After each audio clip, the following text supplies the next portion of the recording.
What is up, ladies and gentlemen? Welcome back to the Courtside Soundoff podcast. Once again, I'm Josh Evanoff. As always, welcome by the one and only man of the hour, too sweet to be sour, future Jiu-Jitsu world champion, Angel Ortega. We got a lot of stuff to talk about this week. It is UFC 292 fight week, ladies and gentlemen. However, we do have a lot of other stuff to discuss as well. Before we break into the action, we are brought to you by two fantastic sponsors of the show, Rogue Energy and Elixir. Rogue Energy, keep me fueled up, keep me going throughout my day. They can help you as well with code SOUNDOFF at checkout for 10% off. Again, rogueenergy.com, code SOUNDOFF for 10% off. On the opposite end, elixir.com, Delta 8, 9, 10 HHA products, code SOUNDOFF at checkout once again for 10% off of them. Look good. You're really high. They'll keep you calm and let you have a fun night, man. And that's all we're really looking for at the end of the day. All right. But anyways, man, last Saturday night from the UC Apex, Las Vegas, Nevada, Brazilians in the main event. Yeah, admittedly, going into this one, there were a lot of questions about Vicente Luque. Obviously, missed a year, had a literal brain bleed, and was forced to take off a year due to a knockout loss to Jeff Neal. Entered on a 2-fight losing streak, facing a legend in RDA. He's older. He's more of a 155-pounder. We still had a lot of questions. He did answer a lot of those questions. Ended up getting a unanimous decision win, 48-47, 48-47, 49-46 were the cards. First of all, man, admittedly, it wasn't the most entertaining fight. A lot of this is in the clinch. A lot of this is up against the cage. A lot of wrestling involved. What do you think of the scorecards, man? What do you think about Vicente Luque returning to the win column at UC Vegas 78? And you are muted. It's funny. I haven't done that forever. I've been pretty on top of it. By the way, I always get like right into it as soon as you tell me to go. And it's the most heartbreaking thing. Regardless, though. I mean, look, I picked him to win. Obviously, it didn't go as like the fight didn't play out like I thought it would. But granted, you never know what's gonna happen with these guys, right? I will say, it did seem a bit gun shy. Didn't want to get maybe too much into the crazy exchanges. It being him who ended up wrestling quite a bit himself. Granted, though, I mean, RDA was also engaging it in. And you heard his corner say it multiple times. It's like throw. You need to throw something. He's giving you reactions. You need quit trying to go for these takedowns and throw a little bit because he's kind of reacting. Giving you he's flinching to it. He's giving you a reaction. Mm-hmm. But he ended up kind of sticking to his game plan, and that's what he wanted to do, and ended up being kind of his. I'd say in a way, kind of his downfall. Not fully, right? Because he did kind of get out muscled in certain situations and all that, but like we mentioned, RDA's better weight class was 155 and not 170, and he's older at this point. He's fighting a guy who is definitely a true 170er. But for Luque, I mean, it's probably the best outcome he wanted, right? Obviously, not getting knocked out, not having another scary moment, getting the win. Not the most exciting Vicente Luque fight for him because obviously we tend to always see him go out there and be a dog and get into these back and forth slinging matches, right, where he's just letting it loose. But it was good to see him, and I don't even know if you know this, Josh, but like right afterwards, he was like instantly transported to the hospital. The UFC made this happen, I'm sure, because obviously the previous fight and the brain bleed and all that. Yeah. But I'm curious to see how he looks in his next fight and see if he kind of goes a little bit more back into his old ways and maybe we see more of that highlight kind of crazy guy. But hey, man, in the end, he got the win, and this honestly was probably the right fight in his return because I had mentioned last week where I was like, this was never a matchup that I ever even thought about. And I didn't even think about his return match too much. And granted, because until maybe 2 or 3 weeks prior, I didn't even know he had the brain bleed happen. Or at least I didn't remember didn't remember it. Mm-hmm. Yeah, well, so the brain bleed stuff didn't even really if I remember correctly, that news didn't even break until like a month ago. Like we had no idea how badly he got fucked up. But yeah, I mean, it's a lot you went in and covered there. So yeah, I mean they probably just did it as like a precaution because from my knowledge he's completely fine and he didn't really take much damage in that one, man. In regards to the win, I'm not that shocked about it. I think like you mentioned, Vicente Luque is a legitimate welterweight, and RDA is kind of doing side quests. You know what I mean? Like for lack of a better. I mean, it's true. I mean, for lack of a better term, I mean, RDA is jumping around 155, 170. Fucking, if there's a middleweight fight that excites him, we'll probably see him there at one point too. Like he straight up said, like, I'm on the last contract with the UFC. I've got like 5, 6 fights. I'm just gonna have fun with it. You know what I mean? So, How many fights do you think he has left now? I mean, or how long ago did he say that? Do you know? By Probably like a fighter. He said that like 2 fights ago. So I want to say he's like 5 fights left. But maybe 3 or 4. Who knows, right? yeah. Depends on. But his regardless, time is limited for sure. So for Luque to go out there and get that win, it was a big one. Admittedly, like looking at the MMA decisions, some people did think Dos Anjos deserved the nod. What did you think of the actual scorecards themselves? I do not agree with that at all. You don't agree with that at all? You thought it was a clear Luque win?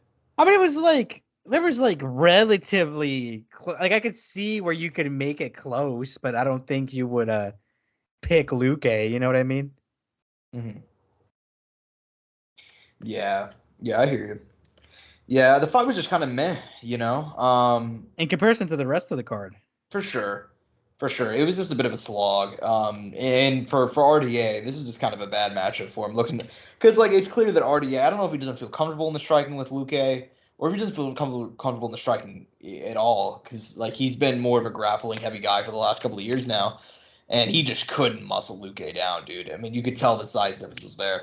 For Luque, big win. Any names on the top of your head you want to see him fight next? I mean, he still is only 31. I mean, big win, back to the rankings. I mean, any person you want to see him fight next? Oh man, let me look up the rankings right now. I'm loading up the UFC website. We're loading up the UFC website. We're looking at the Power Slap rankings. Yeah, we're making our way through. What's this guy's name? Razorblade? No, I was kidding. Wolverine or some shit. Wolverine or some shit. By the way, I've been grinding the Power Slap game. I hate to admit it, but I'll say it right now. I have been grinding the Power Slap game. Are you serious? Yes, I'm being completely This honest. is like this is like finding out fucking Santa isn't real, dude. Like the guy I've been doing. I'm being complete. A podcast. I could be super. Dude, my character's upgraded. It has better. I can literally send you a screenshot afterwards. I have shamelessly played the Power Slap game regularly. The past. Hilarious. And it's so disappointing. Man, let me see. There's no one like I'm a super big fan of right now. I mean, I would have said Neil Magny, but obviously Neil Magny's fighting this week. Maybe Kevin Holland. If Kevin Holland decides to stick around. Wonder Boy is an interesting one to me.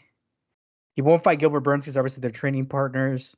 I mean, there's not too many guys if Vicente Luque could fight at this time. I mean, Sean Brady's there, but I don't even know. Well, I mean, I guess maybe Sean Brady actually isn't a bad matchup. He's had an injury recently. He's coming off his first defeat. Luque just came back from this brain bleed situation. He got a win. And then, I don't think that I think that'd be a pretty decent one. Maybe he ends up fighting Ian Gary if Ian Gary comes out wins this next fight. I just don't feel like there's too many options for him at this time that are very good or make sense for the division. Because when you look above him, it's guys like Jeff Neal, who he lost to, Shavkat Rakhmatov, Gilbert Burns, who's a training partner. Chimaev is still ranked at welterweight at 4. Bilal Muhammad, who's right there for the title. Colby Covington, who's fighting for the title. And Kamaru, who's not going to fight anybody, probably super low. So he's in a weird spot where he kind of has to like rebuild with these guys who are on the lower end with him, or maybe potentially on the come up like maybe a Jack Della Maddalena, who I didn't mention. Yeah. I mean, there's a couple of good options for him. I think Jack Della Maddalena, like you mentioned, he's got both with Kevin Holland. That'd be a fun one. Potentially, Ian Gary, if you can get through Neil Magny, or even the winner or loser of that fight, I think would make sense. We'll probably just see him fight Colby Covington or something, and if Colby wins, it goes title shot or some shit. You know how it is. Could you imagine versus Colby Covington?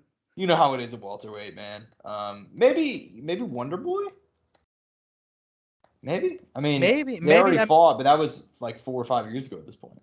I mean, shit, dude. I mean, it's not like he hasn't fought like pretty much everybody in his division at one point in time. You know what I mean? I mean, shit, he bought Bilal Muhammad and he bought him for the second time like a year or two ago. Yeah, nonetheless, we'll see how it goes, man. There's a lot of good options. Hopefully they make a fun fight with Luque next for RDA. I mean, I don't know what else you can say. I mean, he's a legend. He's winding his career down. He's a nice guy for not, punching Luque in the head after learning about the brain bleed. Yeah, man. We'll see where he goes.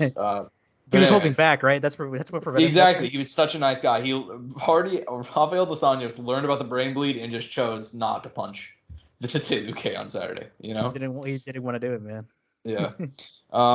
Anyways, man, co-main event, controversial. Killer Cub Swanson returning to featherweight picks up a unanimous decision win. Again, unanimous over Hakeem Dawodu. I'd say most people thought this was not even a controversial. I think most people just thought it was a clear Dawodu win.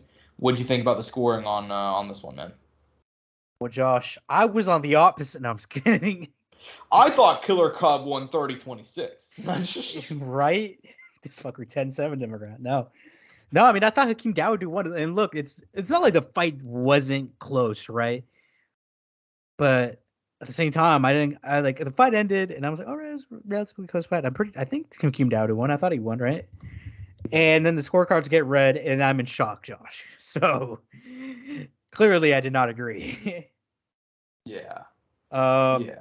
This one was rough, dude. And even it's bad when the fighter was like, okay, And he's like, yeah, I got that one. I mean, dude, the judges, felt for Killer Cub on this one, and they saw his children in the crowd and were like, something we can't do this man like this right now. But no, this one was just they got this one wrong, man. And look, I like I said, it doesn't mean the fight wasn't close, but Hakeem Dawood won that fight. Mm-hmm. Yeah, I thought he clearly won that fight, man. I don't know what to say about it. I mean, I thought it was Dawood 1 and 2 pretty clearly. I think. And dude, the thing is, like, if you look at the scorecard, it's like, it's not even like they gave him like a close, like they didn't give him like the swing round, which I forgot what it was. But if you go look at it, you're kind of like, what the fuck were they looking at? You go on MMA decisions if you look at the judges' scorecard. Yeah, I mean, looking at the judges' scorecards, if you guys have not seen them, it looks like one was the swing round. Well, how did fucking Sal D'Amato give round 2 to Cub Swanson? Holy shit. Yeah, so round 1, I guess round 1 was the swing round, but Sal D'Amato, who, I mean, he gave round 2 to Cub, which is mind-boggling. Jesus. Yeah, I mean, look, man. I mean, yeah, I thought it was a clean win for Hakeem Dawood. I will say, as a Killer Cub Swanson nut hugger, as a longtime fan of Killer Cub. Damn, you really put yourself out there, didn't you? I'm a big fan of Killer. Hey, Cub Swanson's a fucking legend, man. I mean, his fight with Duo Choi is probably my favorite fight ever. So yeah, I mean, I'm a little bit biased, but is it really? Yeah, I'd say so. I'd say Cub Swanson versus Duho Choi, UFC 206 is probably my favorite fight ever. Is there anything close to that? Well, there's tons of close fights. I mean, like I have a personal love for Joanna versus Weili that night, UFC 248, I believe. The last card before COVID. And I mean other ones, fucking even Julia Stoliarenko versus Lisa Versosa, which we watched. We were out in person for that one. That was fucking crazy. There's a lot of close ones, man. But I would say like, and then obviously, I mean Robbie Lawler, Carlos Condit, Robbie Lawler, Rory McDonald, Nick Diaz, Takanori Gomi. Like there's a lot of fights that are like I could make probably like a good top 10 off the top of my head. But yeah, I'd say Swanson Choi is my favorite fight ever. But yeah, I mean, anyways, man. I mean, yeah, I mean, to kind of move back, yeah, I was not that upset because of that reason that Cub Swanson got the win. But yeah, I mean, looking at the rest of the UFC Vegas 78 card, man, which fights do you most want to highlight? There were some really big wins on this night. I mean, dude, look, the easiest fight to call, my lock of the week, Khalil Rountree versus Chris Dawkins. I mean, that's probably the end of Chris Dawkins, right? Like in the UFC, unless they really like him and want to give him a second go around at 205. I mean, he's taken some fucking brutal beatings, but he's also taken some brutal fights. So maybe they'll give him one more, but I would not be surprised if they cut him.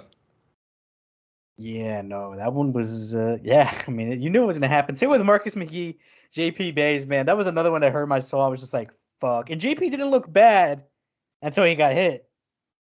And he was on the ground. And he was not fully unconscious, but, didn't know where he was at. He was looking good until he wasn't looking good at all. Yeah. You're not wrong. By the way, did you know something crazy that I saw someone mention, or I didn't even know? So Jamie Pickett probably ended his UFC run here. Exits to UFC 13-10. Do you know what record he entered the UFC with? Like, not even before he had his first fight, just a record he entered with. Record like coming into the UFC, making his debut officially on the UFC, not even on the Contender Series.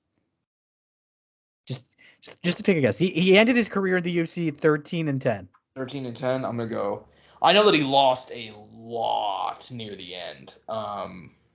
He's one of those guys that got like a second contract he probably shouldn't have.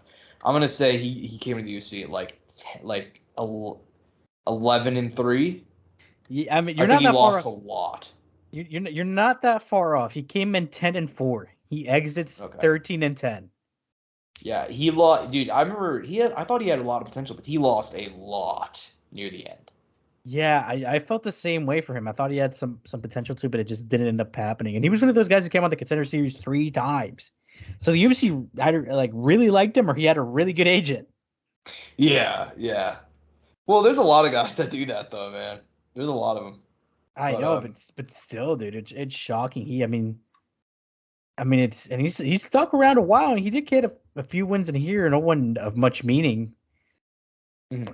Fuck, dude, like, I mean, that's like not to be like kind of harsh here, but that's the end of kind of his major MMA run, right? Like, there's just likely. I mean, PFL will probably pick him up. PFL picks up just about anybody that has been in the UFC at one point or another. But yeah, I mean, for his UFC run, you got to think that's it. I mean, that sucks. And you know what? I'm gonna go ahead and say this. I think he got a bit of a bad rap. I mean, Kyle Dawkins, dog. Dennis Titulin, not a great guy, but I mean, look, he's he's got heavy hands, Russian dude. And then the Bo Nickel fight, he kind of got fucked in. I'm not sure. I don't think people remember that, but the referee called it off, said that he was out cold. And Jay Pickett had been fighting the arm triangle for a minute and was not out cold. They called him off. They did not overrule it or anything because they never do that. But yeah, like reverse it. I mean, later he filed an appeal, nothing happened. So yeah, I mean, I feel bad for him. And also in this fight, Josh Fromm missed weight by like 4 pounds. I mean, that is another thing too. You're not so wrong. It's like, yeah, I feel bad for him, but he lost a lot. Like, but also, who did he beat though, Josh? You know what I mean? That's a good question. Who did he beat? Yeah, like I literally couldn't tell you off the top of my head. He beat Joseph Holmes. Ugly Man Joe. I'm a big fan of him, but he's also gone. And he's he had a few losses in there. Laureano Staropoli. Italian dude. He's not bad. Argentinian. Oh shit, my bad. Oh yeah. Fuck. But even besides that, when he came to the UFC, his first 2 fights were Jordan Wright and Tafone Nchukwu. So it's like, like there was and then on the Contender Series, he lost to Charles Byrd in his first time out. Charles Byrd isn't even in the UFC anymore. Hasn't fought since 2020. And then Ponilano Serrano, who has recently had his downs. Mm-hmm. But it's had some tough fights too. I mean, it's just I guess it just wasn't meant to be, man. But a tough guy. Credit to him. He still has 23 professional fights under his belt. I mean, he got to fight in the UFC. I mean, he got to do something very, very, very fun. Regardless, just didn't end up getting the glory he probably wanted. Yeah, it happens, man. It happens. But I mean, rest of the card, man. I mean, some other fights to kind of go ahead and highlight. My girl Poliana Viana, suffering a loss. They did not let her wear cosplay, her Naruto cosplay, during fight week. Which completely, yeah. And then she suffered a submission loss on Saturday. I'll tell you, it was a bad week for me personally. Josh, I'll tell you what though, Poliana Viana, if she would have lost that fight and walked out with the costume, she wouldn't have blamed it on the weight of the costume. God damn. I mean, hey, Angel, you can never say never, right? I mean, maybe her costume just weighed 40 pounds and it drained her. It drained her legs or something. Come on, Josh. These anime characters barely wear clothes. You're telling me one of these costumes is gonna weigh her down? Yeah, you're probably right. You're probably right. I've seen more than enough anime in my lifetime to know that her cosplay is gonna weigh her down somehow. You're right. My bad. But anyways, man. Yeah, that sucked to see. But I mean, big win for the, I believe, only 21-year-old Isman Lucinto out of Brazil. 15-5. Dude, she started fighting at like 14 years old. She has 20 pro fights. She's 21. Angel. She is younger than us. I forget she made her. She was 20 when she fought Yasmin Howery. Is that not fucking crazy? She has 20 fights, and she's 21 years old. That's typical, man. That's typical, especially for and look, not to sound like sort of sexist here, but for a woman, that's a lot, man. Like coming into the UFC, That is a lot. You get some girls who come in here with like 4-2 records every now and then. You know what I mean? Some stuff. I mean, like we're that. about to talk about her, Juliana Killer Miller. Like what, 3-1? Dude, entering the UFC. Well, look, and there's a little bit more to that. Yeah, I know it's a little bit different there, but that's still the case for a lot. She did have an AMI career where she went 5-0. And I mentioned these privately before. I don't even mention it. She fought in that Liddell Ortiz card too. That was her greatest card ever. Fight. And then she made the turn to pro, and she had 3 fights where she went 2-1. So it's not like she didn't have some experience under her belt. Granted, though, AMI to pro is a different story. She's a very good grappler and has competed a lot in grappling matches, and then made the transition into the Ultimate Fighter. So I don't think it was like but dude, let me say this: her UFC run has been so disappointing. Like, I don't know what happened to that girl that we saw on the Ultimate Fighter. It's like the girl we saw on Tough versus the girl we had in the UFC is not even there. You know what I mean? Yeah. And I don't, because she's not even fighting, I feel like, the same she was on Tough. Yeah, well, that's exactly it. I said on Twitter that I think the worst thing that could have happened to her is going to end up being signed, but that's not even. That's like she's not even. She looks like she won. Obviously, this is me doing a lot of psychology and I know nothing about Juliana Miller, but it seems to me like maybe she just won Tough and like she almost looks like she's afraid out there. You know what I mean? To like do anything. And I'm not trying to be mean by saying that. I just mean like she's very hesitant to throw. And as a result, she's getting her fucking ass kicked. Yeah. I mean, look, at least she's not getting put out or anything, but she is getting a beating put on her. Yeah. It's just interesting. Because I feel like she still has potential. It's just like she's not. Yeah, no, we've seen her skills on the ground. I mean, she comes to the 10th planet. I don't know if she's a black belt or not. I wouldn't be surprised if she is. I think she's a brown belt. I could be wrong. But even then, it's just where is that gal we had on Tough that looked so tough and willing to go out there and have these banger matchups and throw elbows from up top, and it's just it's missing. It's been missing, and someone needs to go out there, and we got to send a search party for Juliana Miller and see if we can find her. We do, dude. We got to find out what's happening to her, man. I mean, I still think she's still young, and but also the matchmaking hasn't even been bad though, Josh. Too, we can't even blame it on matchmaking because she fought Veronica Hardy, who was coming off from a long layoff, and that was her layup, dude. That was a layup. She was supposed to be Veronica Hardy. Yeah, and Luana Santos, which Luana was making her debut. She was coming in from LFA. I don't know a lot about her background or much about her, but she's 23. She didn't have a lot of like too many fights under her belt. I mean, just as many as probably Juliana. I mean, they were on even playing field. Mm-hmm. And it just, again, man, and Luana Santos just did what she wanted in there. She threw as much as she wanted to without any fear, and she got the W. Mm-hmm. Yeah, she did. I mean, it was essentially is Juliana Miller. And look, granted, it's not done, but has she had the worst post Tough win run out of any Tough competitor? Oh, granted, no chance. I mean, I'd have to do more research, but I know there's been a couple of them over the years who came in and just gotten annihilated. She's not the only one. No, I mean, I'm sure you're right. I mean, I'm just saying. I mean, it has to be up there, though, right? I mean, as of right now, it's up there because she's had 2 fights, and obviously, like, still ways to go. But she's had 2 fights and not even just lost. She hasn't been competitive for a single moment of either fight. So, yeah. I mean, but like, look, shit, man. Like, we can pull up the winners of the season, I bet. Like, let me see. Well, I can't find like a list of them off the top of my head right now. But oh, never mind, I can. Yeah, I mean, there's a lot of guys over the years who have done just nothing. Even recently. I actually read about that too. I mean, we had Jay. Oh, man, this guy. I didn't even.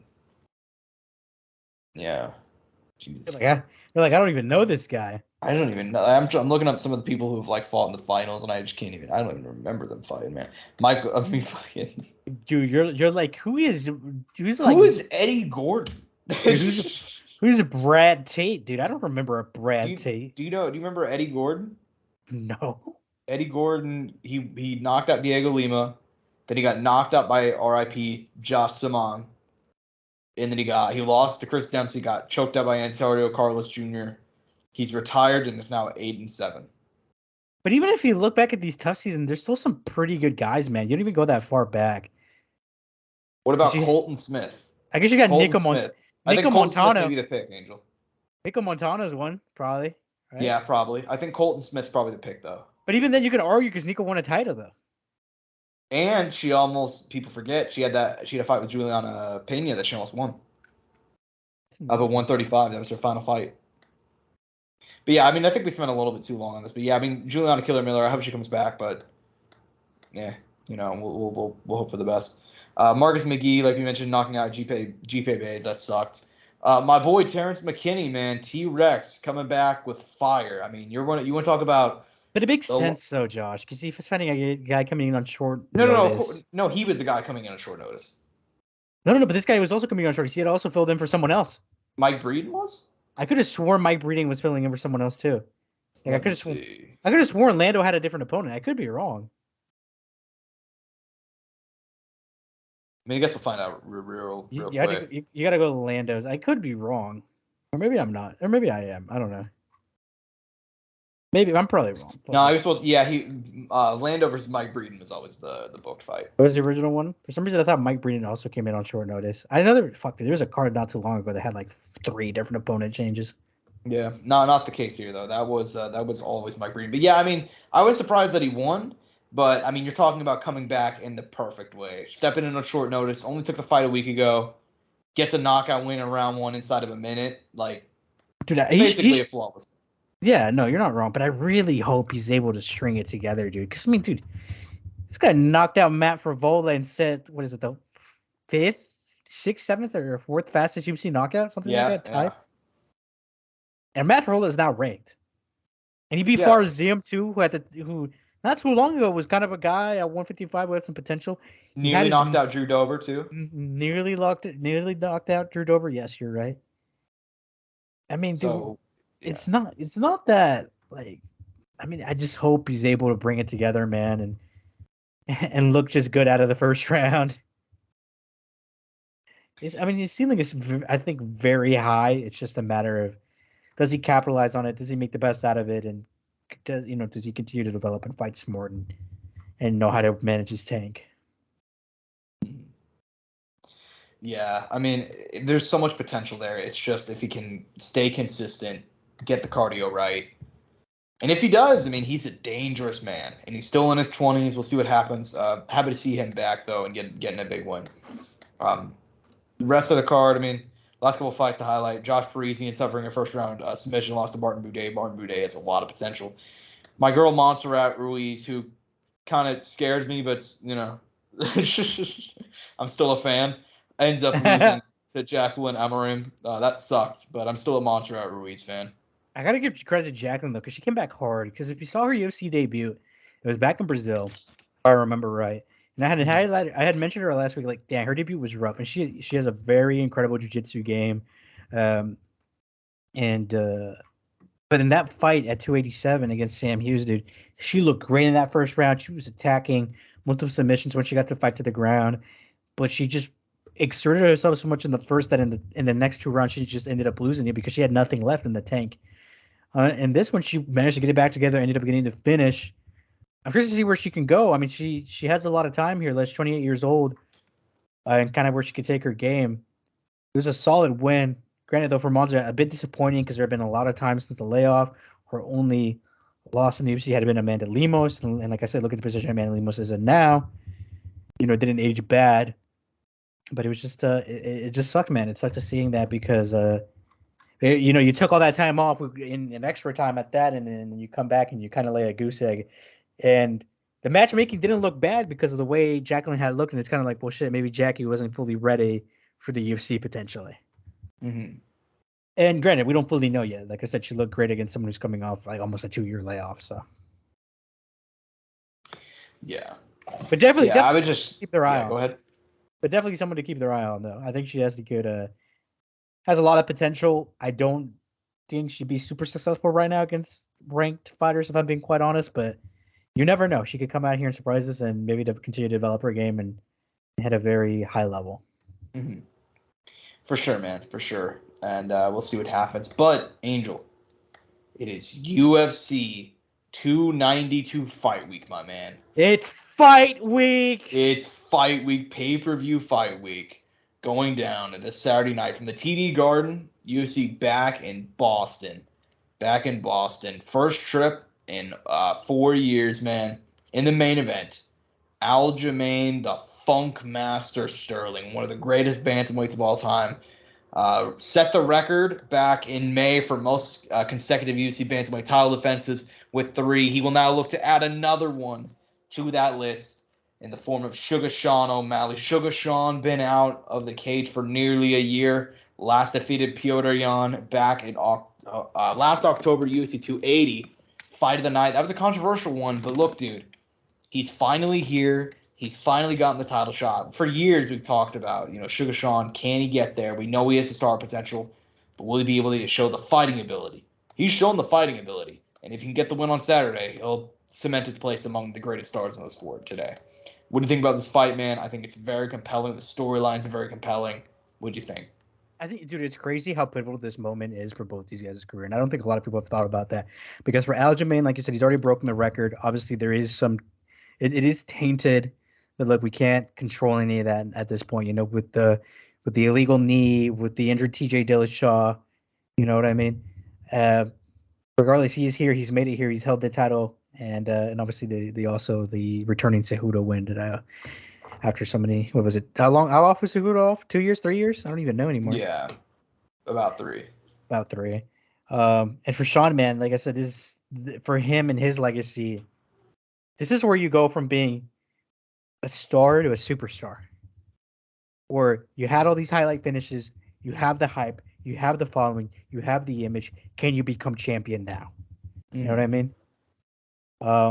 And he's here against a prime Aljamain Sterling. I mean, Aljamain is in his prime. This is his best time in his life. This is the best he'll ever feel as a fighter. I genuinely believe that because of how good he's looked and how much he's shown and grown and all that, and mentally how fully he's there. And you've seen this throughout the past few years and his success. And like I said, I think one of the things that Aljamain has had, which has been one of the greatest things that could happen to him, is the doubt people have against him. Fighters don't believe his game, don't believe that he's as good as taking people down and wrestling, they'll be able to control him. And he comes in there every time and he's surprised at every fighter. Every fighter afterwards, I think, has mentioned in some sense, like, oh, I was surprised that Aljamain did this, or he was actually able to do this. Yes, I did doubt he could do this. For some reason, though, I feel like Sean is not going to doubt Aljamain. I think he's very aware of what's going on and how pivotal this moment is for his career and how important it is for him to win here. I feel like he hasn't been super out there. You haven't seen him with the Nelk boys. You haven't seen him doing anything like that. It seems like he's pretty locked in on training. Obviously, he's still doing his YouTube stuff and putting content out there because that's that's part of his brand and stuff. I think he actually genuinely likes to do and wants to continue doing because it's part of his persona, man. But look, this is the test, man. Let's see this grappling that we've never seen. Let's see this jiu-jitsu game that you practice all the time and you see at these jiu-jitsu tournaments.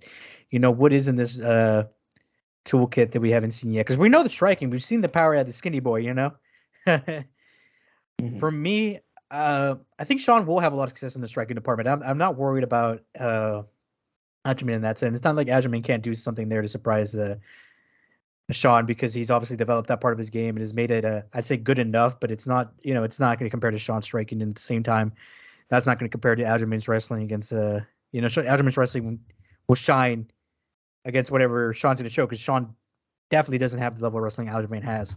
So we're gonna see if Sean's able to slow down those takedowns, draw out the fight, find openings. And I think we saw a little bit of that with Piotr. We saw him get up, we saw him keep fighting, we saw him throw up some submissions and do some damage. I think if we could replicate some of those things, and even better than when he did in that Piotr Jan fight, I think we get a Sean O'Malley win here. And like I said, everybody's there's always this doubt, and I feel bad, man, because every single time I picked against Aljamain, and I'm always like, look, this is his best power. It's doubt. People doubt it. People don't believe in him. People don't want to, they don't believe in what his powers are, his capabilities, and I can't. And for some reason, Josh, you're the only reason I'm doing this too, Josh, because every time I switch it up, once I choose a fighter, they fuck me, Josh. I'll never forget when Rose fucked me against Carla, and when I finally picked her. So I'm not gonna switch now. You're not getting fucked this time, huh? I'm not getting fucked this time. I'm not gonna go to Aljamain and curse Aljamain and let him and make him lose. I'm gonna go Sean O'Malley this week, Josh. I think Sean's gonna do it, man. I think he's gonna make that jump in his career and become a superstar, man, and win the title and beat Aljamain Sterling and be on top of the world and make this massive boom. I want to see him. I think he can do it. I think he'll slow down the takedown. So he'll land his punches. He'll land his combination. He'll give Aljamain all these good looks. Mm-hmm. Yeah, man. Hey, look, that's absolutely within the realm of possibility. And I think you mentioned a lot of things, specifically that Sean does very, very well. Specifically, we saw that in the Piotr fight that, like, look, maybe his takedown defense is not there, but he's very calm on the mat. He does not get overwhelmed. He finds his way back to his feet, so on and so forth. You know what I mean? Like, he's a lot better on the mat than a lot of people will give him credit for. That being said, I am going to take Aljamain Sterling. I think the Funk Master's probably going to go and submit him relatively early. His jiu-jitsu is good, and his takedown, but my biggest issue is that his takedown defense is lacking. I just don't see a world where he's going to be able to get Aljo out of there that easily. And I also don't see a world where he's going to be able to win a decision. You know what I mean? I think if this fight goes into the later rounds, I think it's probably going to be Aljo having won a lot of the early exchanges on the mat, because I don't know, man. I just don't think he's going to be able to put him out. I think we've seen at the top level, Sean has power and he can cut you and so on and so forth, but we've really seen him not have the same punching power against the top level. And granted, he's only faced top level guys on a couple of occasions anyway.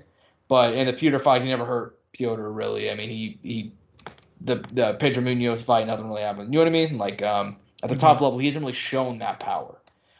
And I think Aljo, dude, I think like if his takedown defense is lacking like the way that it seemed, at least in the Piotr Jan fight and some of his other ones, I don't think you're going to be able to have that happening against Aljamain Sterling. Because Aljamain Sterling's not going to take you down. Aljamain Sterling's going to move forward. You know what I mean? And he's going to get to the back, and he's going to submit you. You know what I mean? I think the early rounds are going to dictate this fight, right? I mean, granted, the fight's going to start on. I think we're going to know how this fight's going to go within the first round. You know what I mean? Really? Yeah. I feel like it'll be the early rounds. 1, 2, and possibly the start of the 3 will kind of give us a tone. I mean, at the end of the day, dude, one thing that Sean does have going for him, the round, if he can make it through all the way, he's dangerous all the way till the 5th on the feet. So that is one thing, obviously, that he has, going well for him, because I mean, that's where he finds his most success. And on top of that, I was going to ask you, how do you feel about Aljamain's comments? He said 100% if he wins, he's going to move up to 145, and he said if he were to lose, it's 99%. But the weird thing though is, to me, I feel like if he did lose to Sean though, he would want to kind of get it back. Yeah. I don't know why. And granted, I think it would depend on how it would happen. You know what I mean? Like if he lost a decision, then you'd be like, all right, well that I had a good run, right? Good for him. He got it. He got me this time. But I think if he got like knocked out or like in some crazy world submitted, I don't think Sean ever submits Aljamain. Yeah. I'd be shocked if that happened. I mean, if that happened, I think definitely Aljamain would be like, "Oh fuck, no, I'm coming back for this one." Yeah. But yeah. No, I mean, how do you feel about those comments? What do you think? Do you think he'd actually come back if he were to lose? Like I said, I think if Aljamain Sterling loses, there's no way he doesn't come back. I think he's too prideful of a guy. Right? Like they would have a really good story. I think Dana would throw some money at that too. You know what I mean? Mm-hmm. And obviously, yeah, for sure. In pay-per-view buys, these guys are gonna be making some good money since Sean's in the main event. And if Sean's champion, and there's a rematch, you're telling me Aljamain wouldn't want to come back? Yeah, and also another part of that too is that like that dude. I mean, 3 title defenses does not sound like a lot, but that's the most in bantamweight history. You know what I mean? So you got to give him an instant rematch if you're gonna give other guys that type of stuff. So, yeah, I mean, I definitely agree that like with a loss, I think Aljo will come back, but with a win, I think Aljo's done. I do want to make it very clear too, Josh. Like all outcomes wouldn't surprise me. There's only a few outcomes that would shock me. Aljamain KO on the feet with pure like striking. Sean O'Malley submission. Yeah, Right? that's about how I feel. Those are the only two things that would shock me. Anything else wouldn't surprise me. Yeah.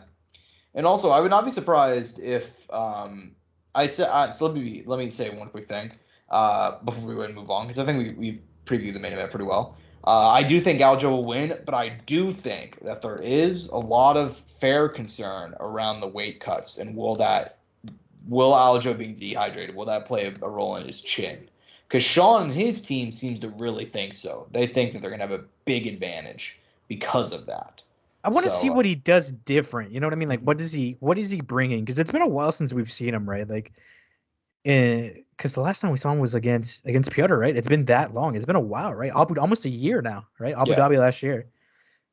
We're going almost over a year of Sean being out of action, and it's kind of like, what are we going to see in 5 rounds? His second 5-round fight at the UFC. I don't know if he ever had any 5 rounds fights outside of the UFC, but what does he do? And especially because I always forget his coach's name, but I mean, that guy has a very good eye for the game, man, and very intelligent. You talk about Sean's coach? Yeah, Sean coach. Yeah, Tim Welch. Tim Welch, who was on Bellator's TV show version of the Ultimate Fighter. Fun fight. I forgot what they called this show, but that's besides the point. Like, that is what I'm super like. That's my biggest fascination about this fight. It's not so much because I know what Aljamain has to offer. I want to see what Sean has to offer, win or lose. Like, what is, how do you deal with this puzzle? Like, I really want to see a lot of him. I'm not gonna lie to you. I will be really disappointed if Sean does go out there and loses within the first 2 and gets submitted. Granted, would I be extremely surprised because of Aljo's abilities? No, but that would just be the letdown for me personally. You know what I mean? Yeah, it would be a bit of a letdown, even as somebody who does think that Aljo likely, like, I don't want to say likely, but I think there's a very good chance that he will just run through him in that way. But I mean, look, we'll have to see how it plays out. I mean, I think it's going to be an exciting fight regardless. But I do think we should move on, dude, because co-main event, Zhang Weili is back. China #1. You fucking know it. You know it. Yeah, man. Been out of the cage almost a year, man. Last time she fought was in November when she won the belt back from Carla Esparza. Performance of the night, just complete dominance that night. Taking on Amanda Lemos, this fight announcement kind of came out of nowhere. I don't think anybody was talking about this one, but look, man, she is riding a 2-fight win streak. Last year, she did suffer a submission loss to Jessica Andrade. And, I mean, her 2 wins, I don't think were the most I mean, Marina Rodriguez, that was a really good knockout win. Michelle Waterson. But outside of that, I don't think 2 people have been super impressed by Amanda Lemos' recent performances. What do you think about this fight, man? We know that Zhang Weili is a heavy favorite. Most people expect her to get the win. But I think that as much as I said that nobody's been very impressed with Amanda Lemos in like recent performances, I do think she could surprise us on Saturday. What do you think, man? No. She's very dangerous. She is very dangerous. That is a fact. But I got to give credit to Weili, dude, because she has grown so much as a fighter ever since coming into the UFC. Like, look at her early career versus now. I mean, I'm not gonna say it's like a completely different fighter, but she looks like a complete fighter when she has this ground game now. She's able to defend takedowns. You know what I mean? She can take to the fight to the ground. You know what I mean? Like, she's looking like one of the most complete fighters in that division. You know, no disrespect to the other women in that division, but she looks like she's there. You know what I mean? Like, she's able, like, you give her something, she'll adapt to it, you know? Yeah. With Amanda Lemos, I mean, look, like I said, she's dangerous. She has power. We've seen it. I mean, the Montserrat Ruiz fight, you saw that counter, right? Boom. Put her out real quick. And I remember Montserrat spun around and kind of had to get her bearings and they stopped the fight. At the same time, man, we've seen her get caught. I mean, Leslie Smith, that was her UFC debut, standing elbows, and that was early on in her career. She had only had 5 fights at that point, like 6 fights. Jessica Andrade caught her in that standing arm and triangle choke. She had a split decision against Angela Hill. And she doesn't have any like overly standing win to me that sticks out outside of the Marina Rodriguez win, which, like, granted, Marina Rodriguez in her last 2 fights has looked kind of, a little sketched me out a little bit. But granted, Bruna Janarova also on the come up right now. Michelle Waterson, older, competitive, tough, but I saw that one coming. You know what I mean? Mm-hmm. And Weili is the most proven fighters in this division, without a doubt. I mean, I expect her to win, and like I said, any looks that Amanda Lemos gives her, I think she will adapt. I'm just curious. Like I said, if Amanda Lemos lands, I could see this fight getting very dangerous and changing very quick. But look, Weili's fought 5 rounds. She's fought Rose twice. She's fought Joanna, one of the best ever doing this division. She submitted Carla Esparza, a wrestler. Like I would honestly, I would be shocked if Amanda Lemos won. I'm not gonna lie to you, but there is that possibility. I'm not ruling it out, but I just personally don't think it will happen. But she does have that power. I do genuinely believe that there is power in those hands. Yeah, no, there is good power in those hands, but I am on same side as you. I'm gonna take Wei Li Jing. I think I'd be very surprised if Amanda Lemos won. I think that she might have some moments of success. I think she'll win exchanges, but I don't think she'll get the win on Saturday. Yeah, that's actually a very good way to put it. Yes, I can see her winning exchanges, but not winning the fight. Yeah, she's gonna have moments. She'll win exchanges. She might impress some people. She will not win. That's how I feel about it. So, yeah, I'm gonna go ahead and take Wei Li Jing to retain the title. But look, dude, obviously it is a UFC pay-per-view, so you know the way that they've kind of loaded these. They've kind of like changed their format over the years, Like, hey, may not like fight nights. Half of them may be in the Apex, may not be excited, but that means that UFC pay-per-view event that month is going to be stacked. That's the case here, man. A lot of big names. Next up on the main card, Ian Machado Gary, originally scheduled for a banger, a heated one with Jeff Neal. Now going to be taking on Neil Magny. We know the story with Neil Magny, longtime veteran, most wins in UFC welterweight history. Taking on Ian Gary, young prospect, 12-0, coming off a knockout winner, Daniel Rodriguez. The next Conor McGregor, Angel? Question mark? The future. Jokes aside, man, what do you think of this one? I think it's a very compelling fight. Obviously, short notice, but still very interesting to see Neil Magny step in here. We know he's going to test him. Oh yeah, I mean, look, I'm a much bigger fan of this fight than the Jeff Neal fight. I'm going to be quite honest. I'm just going to put it out there. I think Magny is a very good fight at this time for Ian Machado Gary, who's just got into the ranking. He's going to have his first ranked opponent. Like this is ideal. Obviously, the kind of a downside that it is on short notice for Neil Magny, because if he does win, people will always mention that a little bit. Which, look, I get, it is a factor. It's something that definitely needs to be get brought up. But look, Ian Gary in his last performance, holy fuck, did he look good? I mean, literally, there's that highlight video of him throwing a Conor-esque kind of combination and exchange that you see, and it's almost identical. It's kind of scary, man. I remember seeing that video on Twitter, and I loved it. And I was like, oh fuck, this kid's the real deal when he lets his hands go. But for me, dude, I mean, this is his fight, man. Like, you're young, you're having all these big moments in your life because, look, for one, this guy's a new dad, married not too long ago, is traveling the world, improving his fight game, looking good, gaining popularity, and is ranked now.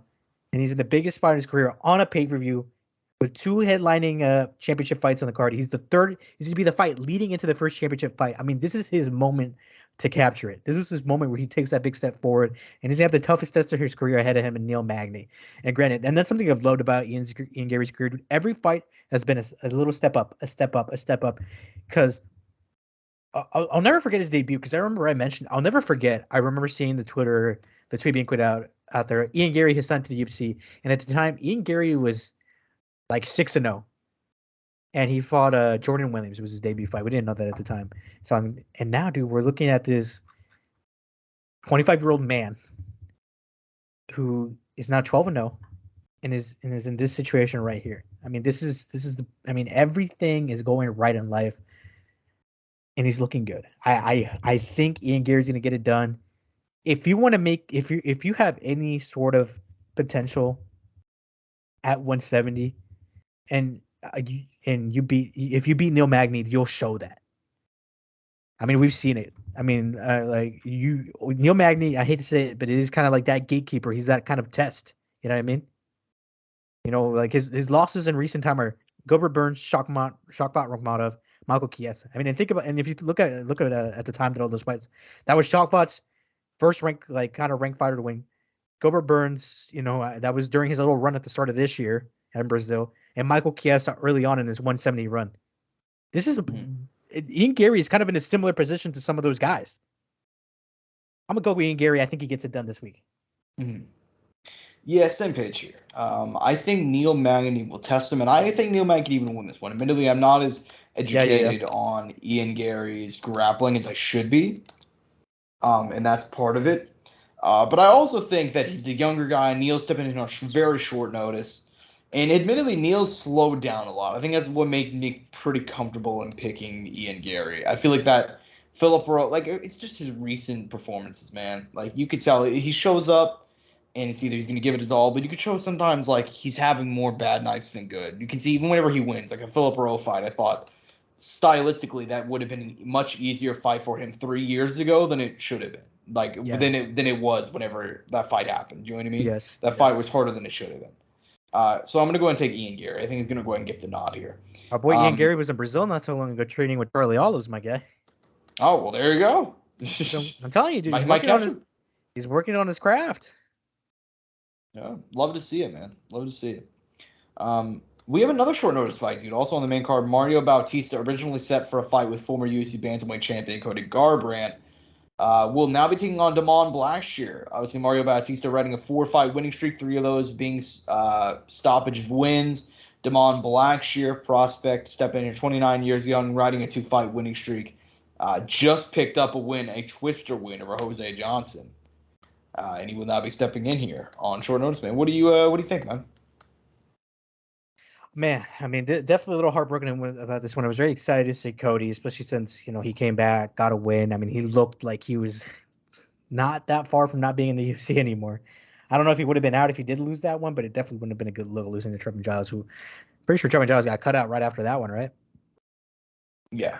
Yeah, pretty sure. But look, by the way, I'm not trying to be mean to these guys, but wouldn't you kind of wanted to move Chris Weidman, Brad Tavares like right into the main event just because you lost Cody? Granted, though, I mean, I'm sure Mario Bautista got promised his spot and it was his, and he was going to be in the main event, and it'd be kind of like a fuck you, right? You know what I mean? But he was not to be mean, but he was really there because of Cody Garbrandt. You know what I mean? If he was fighting anybody else, he wouldn't have been on the main event or on the main card, I should say. Yeah. Regardless, though, I mean, look, Damon Blackshear has a good game. I mean, his ground game is good. We've seen it. He obviously got this Twister win last time out. His only loss in the UFC is for Ray Bosserat, who at this point looks like he's going to be a very good guy in this bantamweight division. Mario Bautista is a guy who's kind of been stringing it together, man. Comes out of the MMA lab, same gym that I'm pretty sure Sean trains out of. Arizona native, grew up in the Glendale area, and is kind of been putting it together, beat some guys with some experience under as well, like Brian Kelleher, Guido Canetti, Jay Perrin, who obviously we know now is no longer in the UFC. And I'm pretty sure Guido isn't in the UFC anymore either. Yeah. Regardless, though, he also has a good ground game. I'm assuming this is gonna be scramble heavy, if not mainly on the feet. I mean, look, to me, I think this is a pick'em fight. Obviously, Damon's coming in on short notice, has nothing to lose. I'm sure he'll put it all on the line, make weight quick. And then Mario is going to have a hard time, too. Obviously, he was getting ready for Cody Garbrandt and Damon Blackshear, which are completely different styles. So that could play a major factor into this, because Damon Blackshear and Cody Garbrandt do not fight similarly at all. There's no sort of like crossover there. So I'm going to go Mario Bautista. Isn't coming in on short notice.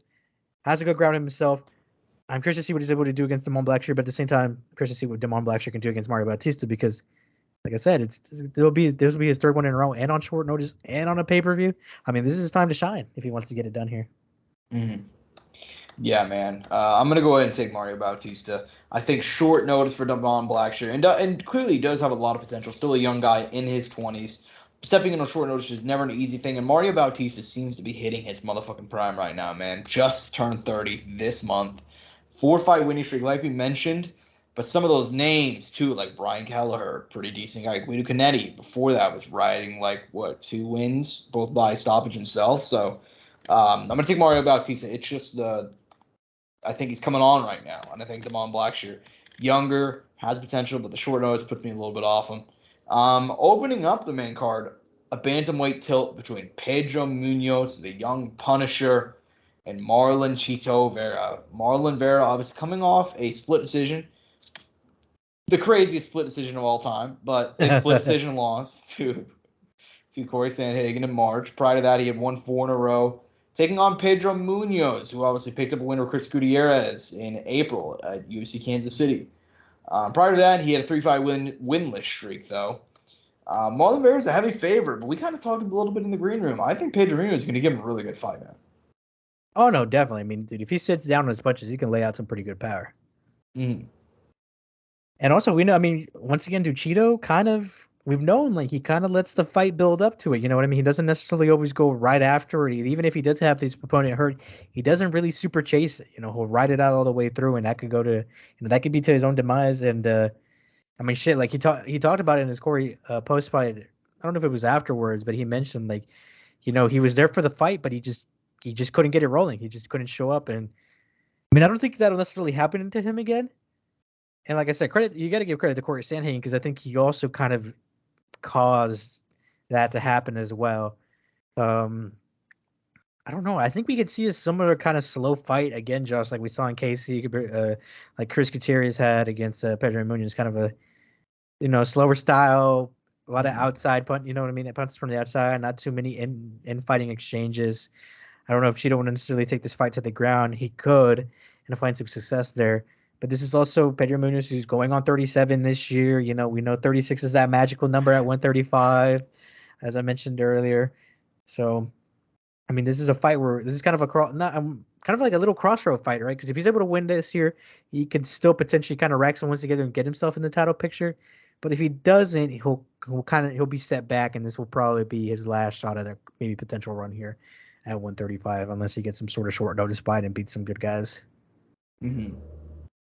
Yeah, I mean, I'm gonna have some fun, Angel. I'm gonna take Pedro Munoz for the upset. I could see that happening, man. I could see a split decision or some shit like that. I'm gonna go Cheeto though.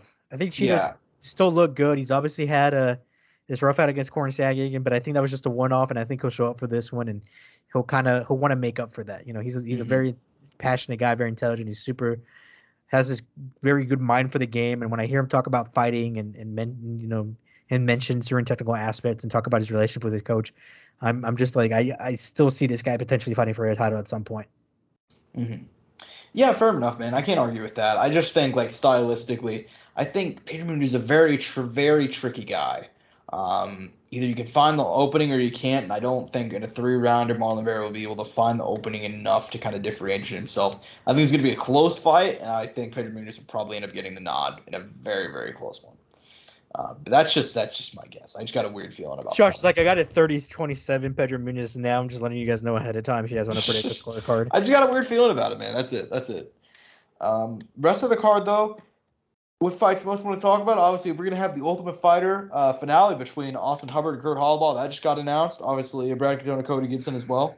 What do you think, man? It is a pretty fun UFC 292 card. I mean, look, we got to talk about one down, the curtain jerker to the main card. Chris Weidman, Brad Tavares. Chris Weidman's return to fighting. I mean, dude. How long has it been since we've seen Chris Weidman? 2021. May 2021 against Uriah Hall, Uriah Hall no longer. I guess Uriah retired, right, from MMA. Yeah. So I didn't want to be incorrect there or worded incorrectly, but that was the last time we saw him. Broken leg. They didn't get to see that one out. Would have been a fun fight. And he's getting Brad Tavares, which I think actually is kind of a good fight to kind of bring him back, right? I mean, Brad is still competitive, has the value to the 185 division, and could give him a hard fight, especially since Chris has been out of action. And we kind of don't know how he's going to look, but he's been putting in that work in the gym. I mean, I know you've seen that training footage, Josh, of him hitting the bag, and he's got the mask on to reduce oxygen intake, or help, or I don't know exactly what it does, but he was putting in that fucking work, and he looked jacked as fuck. Like he looked like he was ready to go. Mm-hmm. Yeah, man. I mean, Chris Weidman looks to be in incredible shape. And a fight with Brad Tavares makes a lot of sense. Brad, we obviously know the story, 2 losses in a row himself, a gatekeeper of sorts. I like this fight a lot, man. I'm very, very cautious for Chris Weidman, but he looks to have done it the right way. Like, he looks in phenomenal shape. And if he can come back to be even somewhat of himself, this will be a fun fight. But we'll have to see how it goes. A little bit sad Joe Lozon didn't get on here. It's a Boston one. I know we talked about it, but I am happy that they got another Boston legend in the form of Chris Weidman. So, right, it all ended up working out. It ended up working out in the end. But yeah, man. I mean, it should be a fun night of fights. Obviously, I mentioned it. Austin Hubbard, Kurt Holloway, and then the McGregor Chandler finale, final fights should be fun. Andre Petrovsky, Gerald Meerschaert is a banger on the early prelims. Andre Petrovsky, we know the story. Came off a tough himself and didn't even win the show, but he's just looked so damn good since coming off of the show that he's found himself in this position where, like, if he wins this one, could be top 15 guy at middleweight. So He's had like the perfect like set of fights though. Like whoever his manager is, or maybe the UFC is just giving him really good matchmaking too. Have like given him like the really proper like build up. He went from Mitchell Gilmore to Yu Yong Zong, Nick Maximov, who had some attention behind him, right, because of the gym he came out of, and then Wellington Turman, and now Gerald Meerschaert. Like it's been very good matchmaking for him thus far, and this will make him 5-0 in the UFC. So credit where credit's due, man. He's done it the right way. 32 years old, right in those prime years, and especially like I said, on a 185 division that needs names. I don't know if you knew this, but I found this out very recently. Andre wrestled at every divisional level you could in college.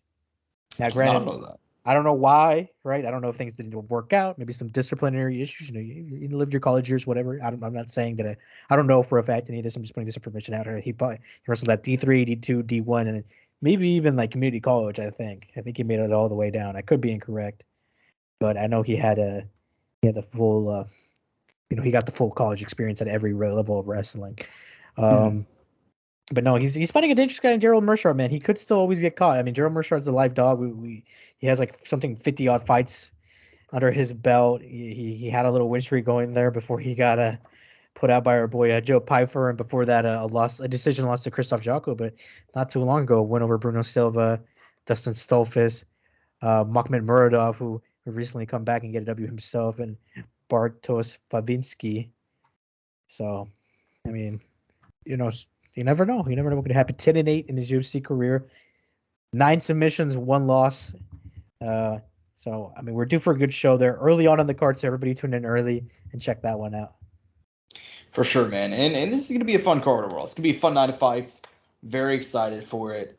And yeah, man, excited to see that main event. Very, very compelling. Very compelling. Do you see a lot of finishes happening, or do you think we'll I could see a lot of decisions on the main card, but I think early on we could see a lot of finishes or banger fights, especially because the guys on Tough, I mean, they're going to be putting it out, man. I mean, they're fighting for the opportunity to be back in the UFC.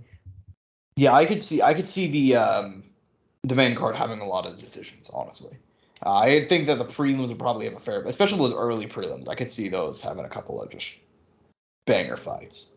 But we will see, man. We'll see. It's gonna be a fun night of fights. Very excited for it, and we'll see what happens. But dude, we do have a fair bit of other stuff to talk about. A whole bunch of news. So we're gonna go ahead and hit off with a couple of brief recaps. We mentioned it last week, just kind of briefly because the fight only got announced. I mean, just the previous Friday. Anthony Joshua stepping in to face Robert Helenius stepping in to face Anthony Joshua on 1 week's notice. And through 7 rounds, it was pretty competitive, man. I mean, Joshua was winning, but Helenius was using his side, using his reach. He was staying in there, staying competitive. Did not matter. Anthony Joshua flattens him in round 7 with an overhand right, and he now moves on to a likely fight with Deontay Wilder, dude. Give me your thoughts about the knockout win over Helenius, and also that future meeting with Wilder, which seems to be on the books for December. Look, I wasn't surprised, but I told you, and you kind of disagree with me. I'm like, dude, I think he'll surprise. I don't think he'll win, but I think he'll make it somewhat competitive, and he did. He ended up doing that, and but look, in the end, I mean, it was still always going to be AJ. It was just a matter of time until he got there. It was a little harder than we thought. Conor McGregor in the crowd and in the ring too. Yeah. Which I'm sure you'll mention some of that stuff here in a minute. But I mean, look, I've always wanted to see AJ fight Tyson Fury, Deontay Wilder, one of these two guys way back when, especially when all those guys were going back and forth when they were like the 3 kings of this division. And I mean, shit, it seems like we're gonna get it probably in Saudi Arabia, right? Yeah. So I mean, not too much to say there. I mean, outside of credit Helenius for coming in on short notice, giving his best, making it relatively competitive. But yeah, no, I'm excited for this potential. I mean, not even potentially, but probable AJ and Wilder matchup. Yeah, dude. I mean, you got to give Helene props for staying in there and having moments of success, but he got flattened, Come man. on, I mean, Josh. Imagine if he had a full camp. AJ didn't want that smoke. No, I was kidding. I mean, with a full camp, it probably would have been, competitive, but yeah, man. I mean, real quick thoughts. Very impressive knockout win. I thought Helene's impressed in defeat. I thought it was an all around the best outcome for probably both guys. Because you know that Helene is. I mean, you're not going to want to lose in that fashion, but realistically, I mean, there's only so much that you can really do with stepping in on short notice. I'm excited about a future fight with Wilder. I think that's going to be a banger in likely Saudi Arabia. They've talked about it previously. But yeah, man, well, let's see how it goes. I think it was.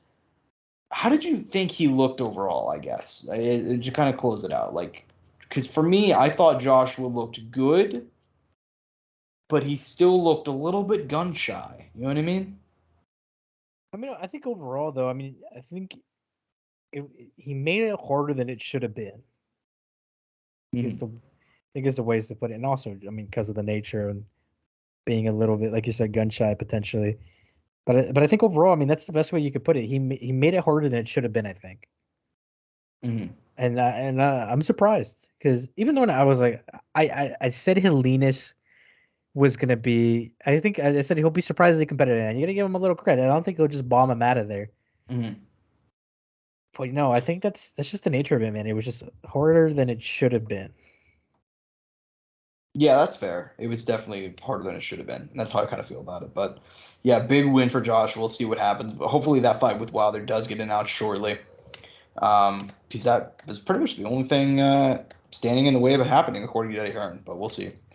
Bellator 298 did go down last Friday night from Sioux Falls, South Dakota. Look, man, it was a fun, not super spectacular night of fights, but it was a fun night. In the main event, Logan Storley picked up a win over Brennan Ward.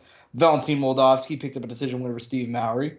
Up and down, there were a couple of upsets, man, a couple of big wins. Which fights do you most want to talk about coming out of this one?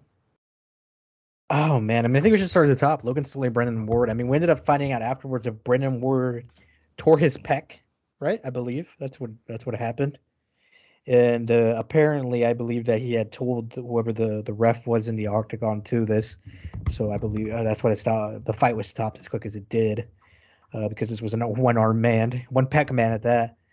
But look, we always knew that it was probably going to be the Logan Sterling win, but you kind of had to hope for Brendan Ward because of his story and because I mean his ability on the feet to just put out fucking guys, man. Hmm. Yeah, but admittedly, I wasn't that surprised though. With the in the fashion that the fight went. Obviously, it's hard to see Brennan Ward go out that way, especially given, like you mentioned, his history and his kind of recent success and his comeback to MMA, which has been such a low key story that has not gotten the respect it deserves. But yeah, man, I mean, big win for Logan Storley. Went the way I expected. Dude, Sydney Outlaw picking up an upset win over Islam Mamedov. I did not see coming. That was a huge upset win for him. Aaron Jeffrey picking up an upset win over your boy Dalton Roast. I didn't see that one coming. I mean, this is a But credit to Aaron Jeffrey. Aaron Jeffrey, a dog. He beat Petrosky in the regional scene. He beat him in LFA. yeah, he's a bad motherfucker. So I wasn't that surprised, but it's still an upset win for him. So yeah, man, I definitely think that it was a pretty solid night of fights. Any particular last ones you want to go and highlight before we go ahead and move on? Oh man, I gotta highlight my boy Lucas Brenna come back from behind win. Highlight knee finish. It was on ESPN MMA for those who didn't see it. Josh, kind of the biggest thing that came out of this Bellator card that we did not mention at all. Jordan Oliver's MMA debut. Do you know who Jordan Oliver is by any chance? I'm gonna guess he's a wrestler, a Yep. very good one. A good collegiate wrestler making his debut. He is 33, just turned 33 this year, a few months ago.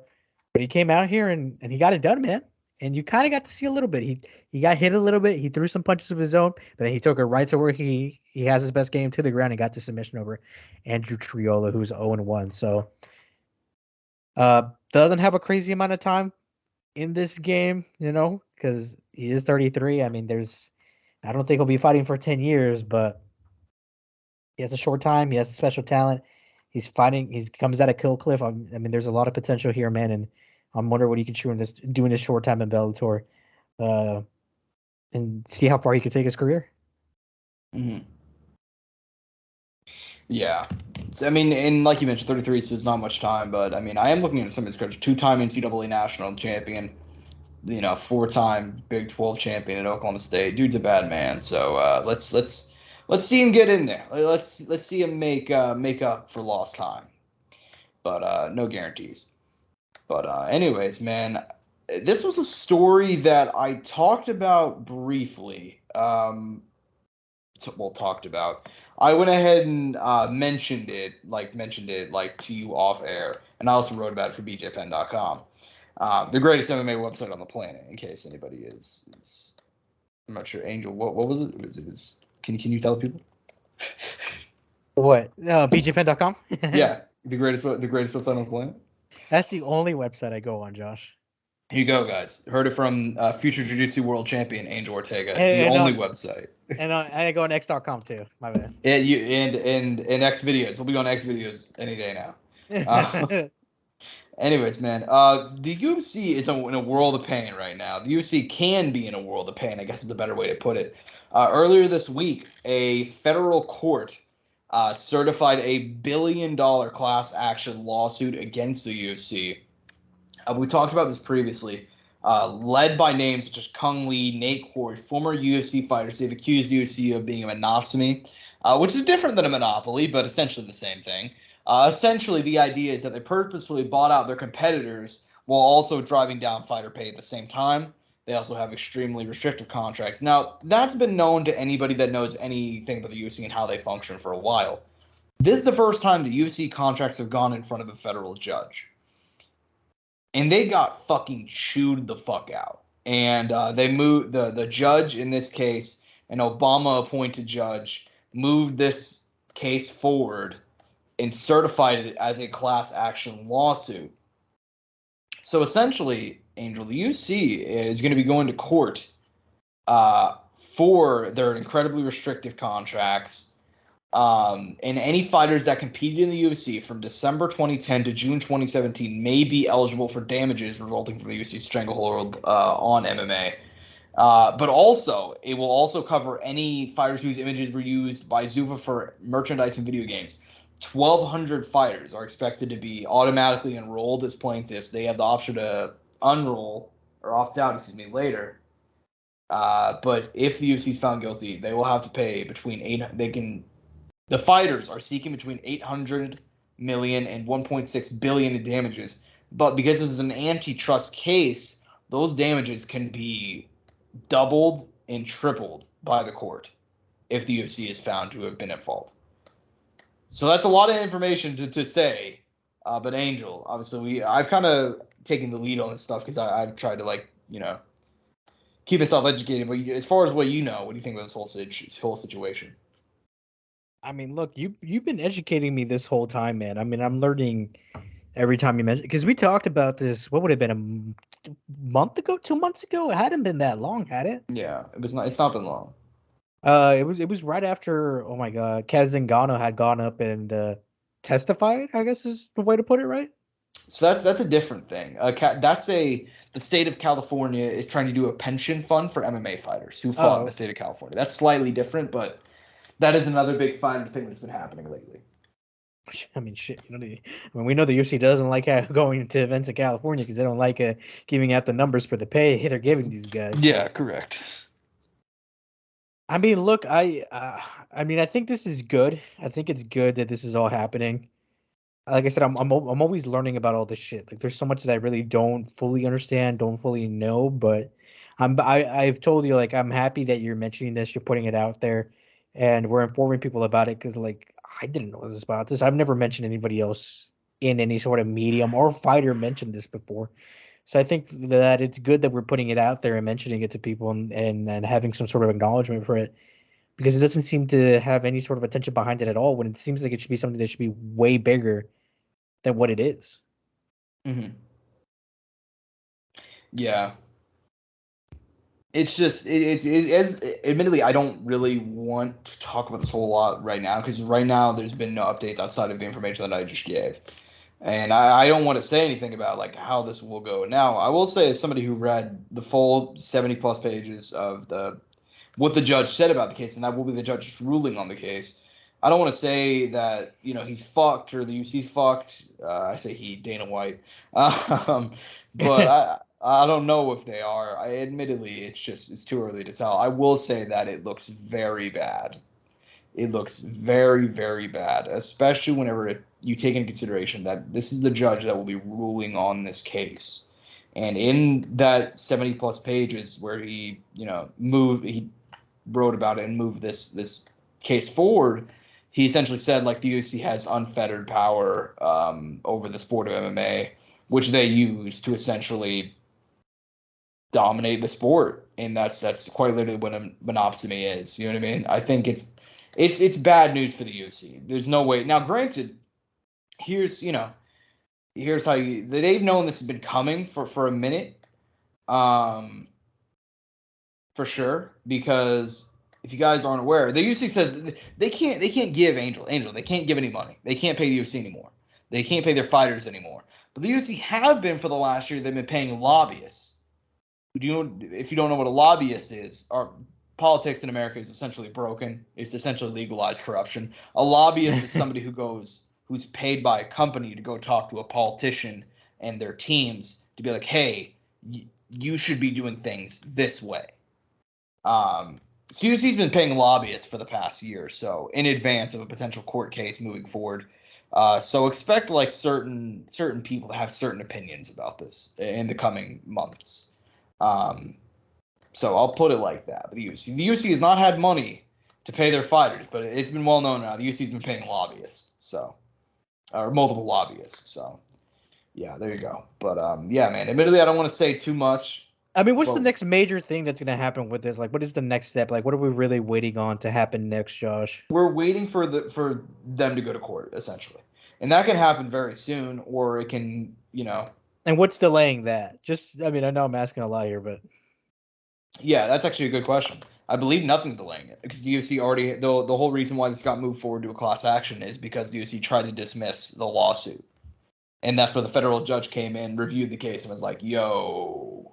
So this shit is going to federal court, Josh. Correct. It was a federal judge who ruled that the bout class was valid anyway. Yeah. And then for those who don't know, there's different levels of court. I mean, there's what is it? It's like local, right? Like local, state, federal. Yeah. Local, state, and federal being the highest, right? Yeah, you never want to deal with the feds. Essentially, you never want to. I think everybody knows that, Josh. Well, I'm just saying it's a higher number. It's like a 99.6% conviction rate for the feds, like absurdly high, and that's bad news. Yeah, so I mean, unless you're running for president, then you'll go up in the polls, and then it's just. Oh well. Yeah. And then in fucking then you might be president again. So.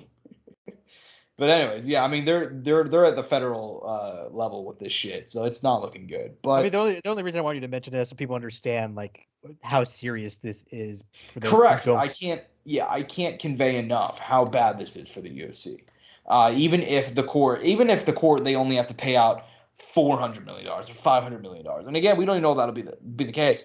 They may not even have to pay out anything at all, but. The fact that they're moving forward and this federal judge is like, dude, like your contracts make no fucking sense. Like it's gonna be a future problem for the UFC regardless of how long this goes. But we will have to see, man. We'll have to see. I think that's all I can really say about it right now as far as what I'm educated on and so on and so forth. But Angel, Demetrius Mighty Mouse Johnson, the GOAT. Mighty Mouse, dude. He recently did a video with Henry Cejudo where they actually reacted to and talked about Bradley Martin continually trying to fight MMA fighters. And DJ said, I'm doing it. I'm actually going to do it. I'm going to fly. I'm busy right now. I'm on vacation, but I'm going to fly out to California and I'm going to grapple with Bradley Martin. We're going to have a grappling match. What's your reaction, Angel? How excited you are for Demetrius Johnson versus Bradley Martin? I'm just curious, man. I just want to see what happens. I mean, I'm pretty sure I know what will happen.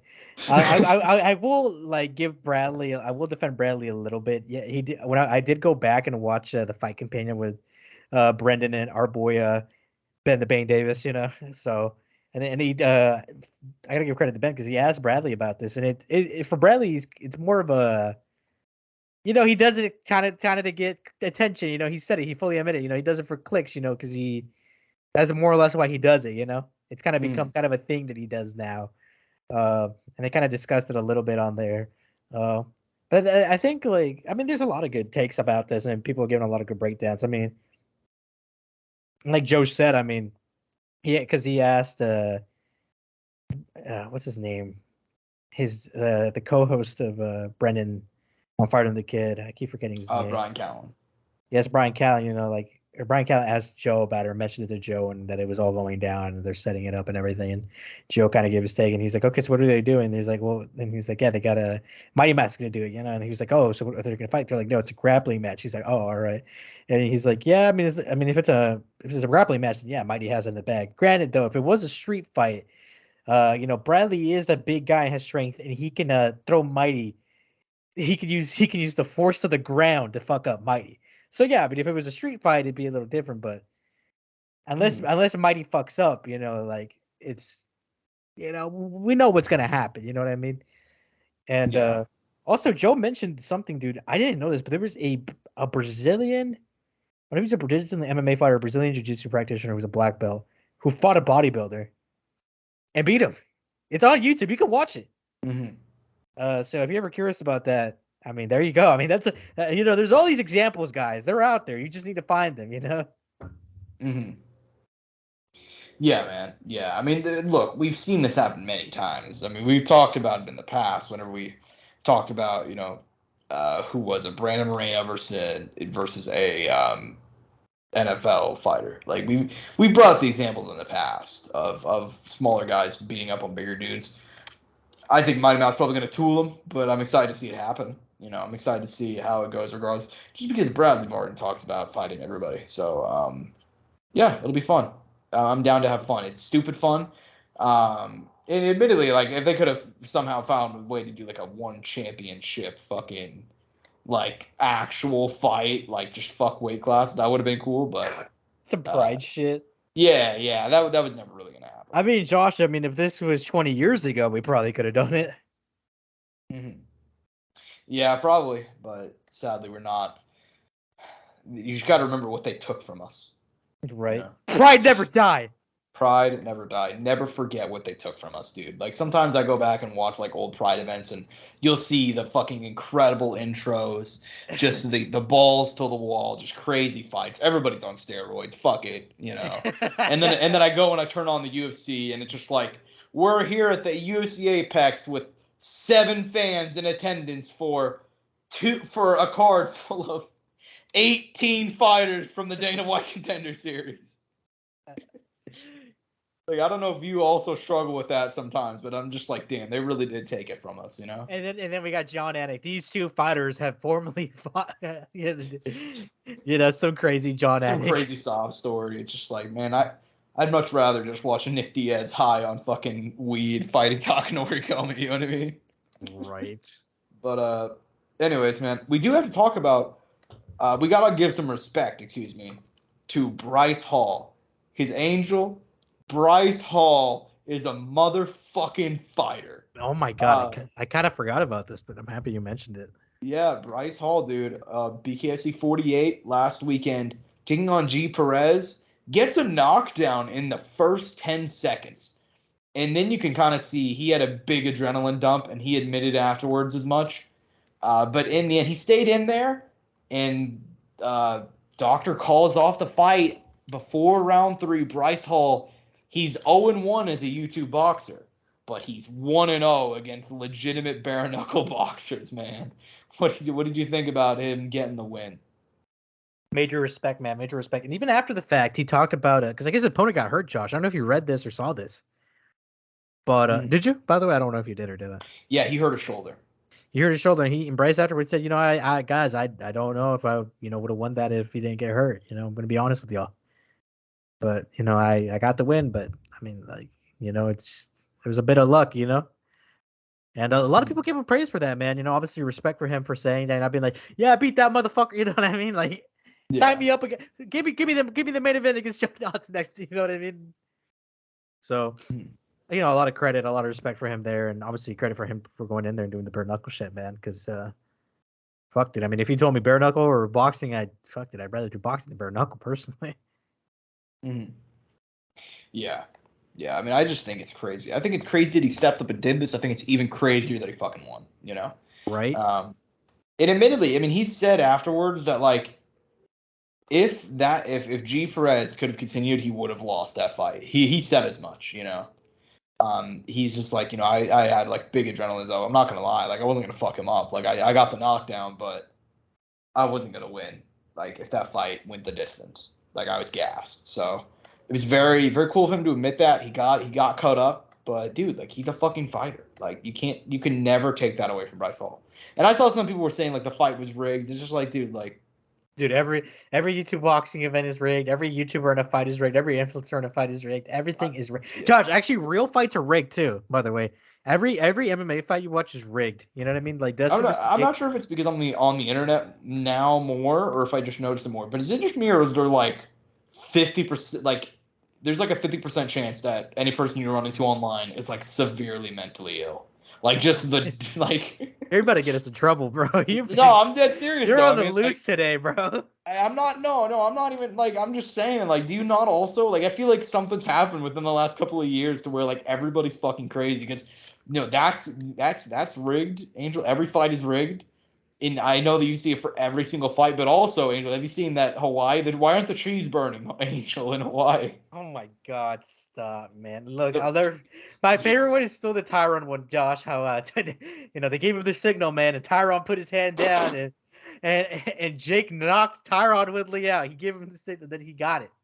Yeah, dude, he put in the hit, he put in the call. And Tyron Woodley knew that whenever Jake Paul shook his left hand at minute 40, at minute fucking 18 of their boxing match, he knew he had to go down, And if you've seen Tyron Woodley on Cobra Kai, you know that he has that acting ability. Oh my God, I forgot he was on Cobra Kai.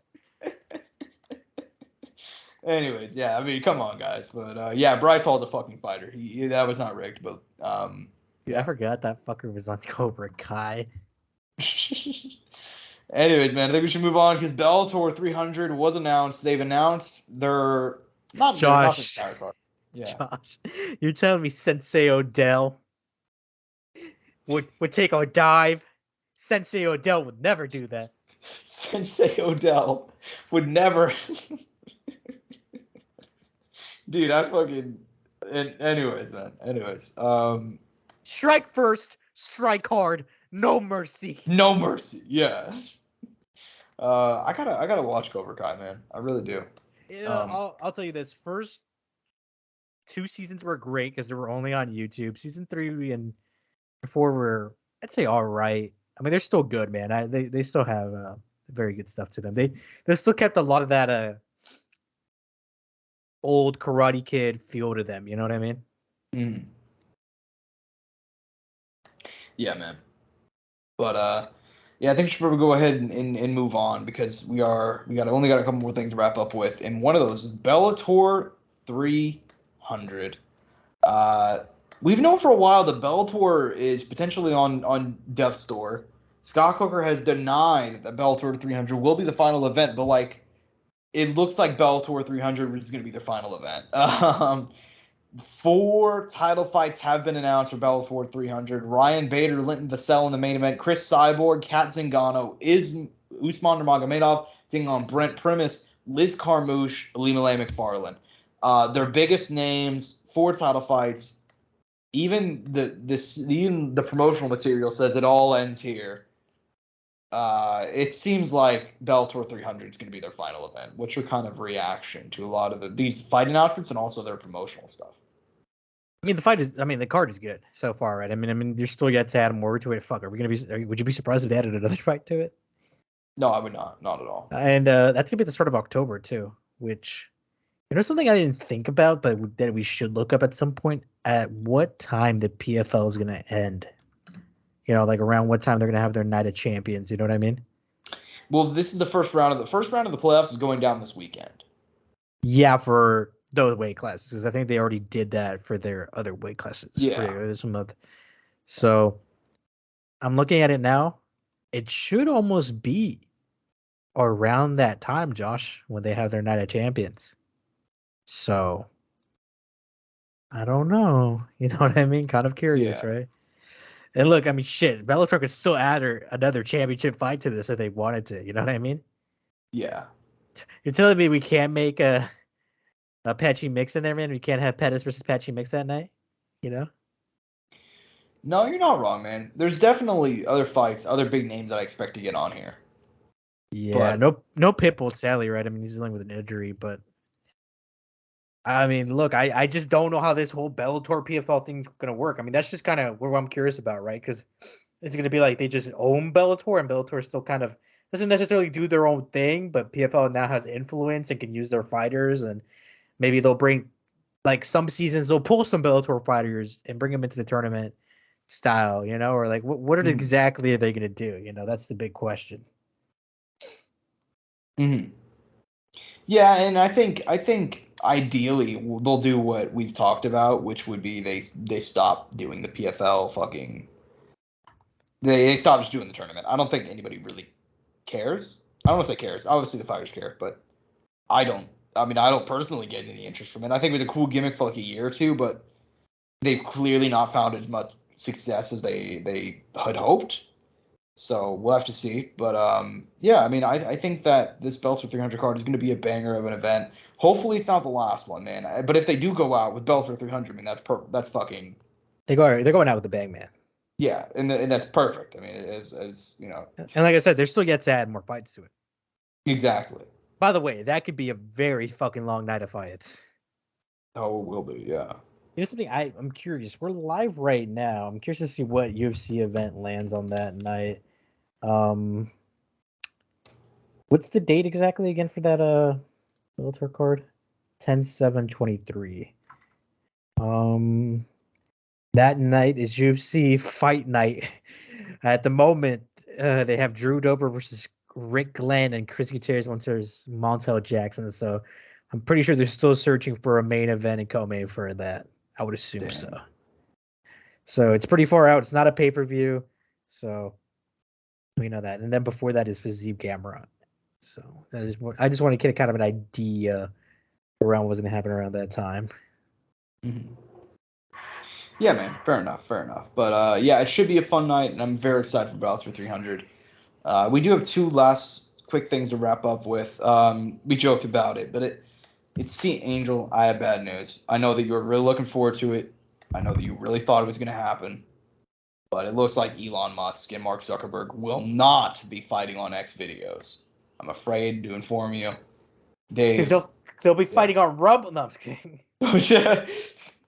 No, they're fighting on Meta instead. No, I'm just... They're not going to be fighting at all, actually. Yeah.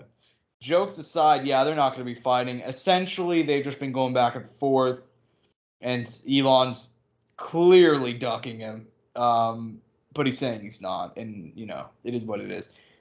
I am a little disappointed, man. I really, if Dana would have actually got this in a Roman Coliseum or whatever, or some shit like that, that would have been so hype. Like, I actually would have been down. Like, look, it would have been like a very good fight. Probably not. Actually, most definitely would not have been. No. But I would have been interested. I mean, the build-up would have been there. What's it called? The scenery would have attracted me, but it didn't end up happening, man. I'm a bit disappointed. Yeah. Well, you know what? So they want to do it for charity too, which was another awesome thing, and now no charity's gonna receive a lot of money, which is kind of heartbreaking. But we knew that let's be honest, dude. We knew that as somebody who's like, admittedly a Tesla kind of fanboy. You know, I've always wanted one. It's out of curiosity, you know. The self-driving shit, it's kind of cool. But even then, like anybody who knows anything about Tesla or anything about Elon Musk, overpromises and underdelivers. He was never gonna fight Mark Zuckerberg, and also, dude, like I don't think Elon Musk realizes the danger that he'd be in with a fight. Because Elon Musk is a troll, and I'm sure he hates Mark Zuckerberg. But Mark Zuckerberg is fucking John DuPont 2.0 right now, dude. Like he's creating Team Foxcatcher, okay? He's bringing in the greatest fighters on the planet solely as a billionaire, and he's trying to get really, really good. He does not, dude. Elon Musk, Mark Zuckerberg will fucking kill you, dog. Stop trying to fuck with him. Stop trying to fight him, man. You know what breaks my heart? There's no other really rich guy who would fight Mark Zuckerberg that would like give any interest to it. I mean, like, yeah. I mean, dude, Jeff Bezos. I mean, that'd be sick. But Jeff's on the Sawzools, so I don't think we can make that happen. No, you know what though, Angel? I'll go ahead and say it. If they're looking for somebody to fight Mark Zuckerberg, I'm putting my hand up right now. All right, I'll do it. I'll do it. I'll be the guy. If Mark Zuckerberg wants to fight, and Elon Musk won't fight him, I'll do it. Why not? I'll be the guy. I'll step forward. I'll fight fucking the leader of Team Foxcatcher, man. I'll do it. I mean, jokes aside, I do think that he will fight somebody at some point. I think there's too much money involved. And he seems to be actually want to fight you. He seems to want to do the CM Punk thing. I think he could have a CM Punk type thing. They should make him just fight CM Punk, dude. They should have tried to convince CM Punk, come back for one more, bro. Come on. Fuck it, dude. Why not? Well, like CM Punk didn't have the training, and they're kind of close in age, right? Yeah, I think Punk's like 40 something, and Mark Zuckerberg's almost 40, so. Yeah, CM Punk is 44. And Mark Zuckerberg is, let me figure it out real quick here, is 39. I mean, they're only 4 years apart. They probably have relatively the same experience. I think Mark Zuckerberg is also a blue belt in jiu-jitsu, so is CM Punk. Dude, I think we just cracked the code here. We did, didn't we? I think they got to book CM Punk versus Mark Zuckerberg. We cracked the Da Vinci Code, dude. Yeah, if Elon Musk can't find his balls and he's not gonna step in and fight the Lizard Man, okay, we're gonna have to bring CM Punk back to the UFC to make it happen. Dude, fuck it. Punk would make so much money too from that, I'd hope. Dude, I don't know if I could tolerate if Punk would lose though. I don't think I'd be able to take it. I think he'd probably win though. I think Punk would probably beat up Mark Zuckerberg. And look, if we can't do that one, we got Matt Riddle. Dude, Matt Riddle would fucking kill him. Well, Matt Riddle hasn't fought in quite some long time too, so. Yeah.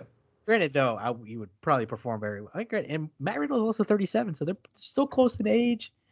So I mean, I don't know. I'm just putting jokes out there, man. I don't really think any of these are gonna probably happen. And also, Mark Zuckerberg is like 5'7" and Matt Riddle's like 6'2". So I realized how short the Zuck was. Yeah, the Zuck is quite a short dude. I mean, look, I'm 5'7". I'm not. I'm 5'7" myself, man. I get it. I'm 5. I'm 5'9", so I'm not killing this shit. You didn't want to say 5'10". You didn't. I was gonna. You know what's funny is I was gonna do the joke because I've made this joke, but I probably made this joke before on the show, so I didn't want to do it again. But it's just like I'm 5'10" for sure. I'm 100%. I'm just please don't get the measure right. I do it too. That's why I called you out on it. Yeah, I was gonna because 5'10". I've made this joke before, but like 5'10" is the fakest. Josh is like I'm 5'9" and 3/4. Yeah, exactly, right? Like I can tell you as a guy who's 5'9". 5'10", there's no motherfucker who's ever existed that's actually 5'10". Nobody. There's never been anybody that's actually 5'10". Anybody who says they're 5'10", you pull that motherfucker out, I guarantee you they're like 5'8" and 3/4. Like, I'm just saying. Like, it's the fakest, if you want to seem like mild, if you don't want to seem short, you say 5'10", and you just hope nobody calls you on it. Like no one's gonna know, right? Like, there's no way anybody can figure it out. Yeah, so if you ever hear a guy say that he's 5'10", just know that he's full of shit. I'm actually 5'10" though, so it's all right. But anyways, man, last bit of news. Fyodor Emelianenko. Yes, the last emperor retired earlier this year after a loss to Ryan Bader at Bellator 290. Early stoppage. Jesus, no, please stop. But yeah, man, he retired earlier this year. He said that he doesn't want to come back to MMA, but he will be down for boxing. In fact, he said that he wants to box Mike Tyson as his debut boxing match. Now, to be fair, Mike never responded to the call out. I don't think he'll want to do it. However, Roy Jones Jr. did come out and say, hey, buddy, we're both Russian. Why don't you and I fight? Oh, yeah, Angel, I are you forgot. down for Roy Jones versus Fedor? You know, it's funny. They could even make that fight in Russia, too, because Roy has Russian citizenship. I forgot about that. Exactly, yeah. Shit, that'd be like Fedor's dream right there, right? I mean, look, I'm down. If they're both down, I'm down. If two guys want to fight, I'm DTF. That's how I feel about it too. If two dudes want to fight and they're both around the same, because like Fedor and Roy are both like up there in age. The only guy I don't want to see, I'm not down to fight right now to see fight is Bigfoot Silva. So that's the only guy I'm definitely not DTF down. Yeah, I'm in complete agreement with you there. As long as it's not our boy Bigfoot, I'm down to see just about anybody fight. You know, but yeah, man. Fedor versus Roy, book it, fuck it, do that shit in Russia. You know, I don't see why not. I did think it was funny though, because Roy's reasoning was like, you know, we're both Russian citizens. You know, me and him, we're both Russian. You know, like because he's got dual citizenship, so it's like fuck it. You know what? Good for you, Roy. Like, do it, dude. I don't think Mike will want to do it, and besides, Mike is busy training Francis Ngannou. But that's what he said though. Just to. Fedor said that the reason why he wanted to fight him is he wanted to fight Mike Tyson in the co-main event of Tyson Fury versus Francis Ngannou. Damn, that would have been sick.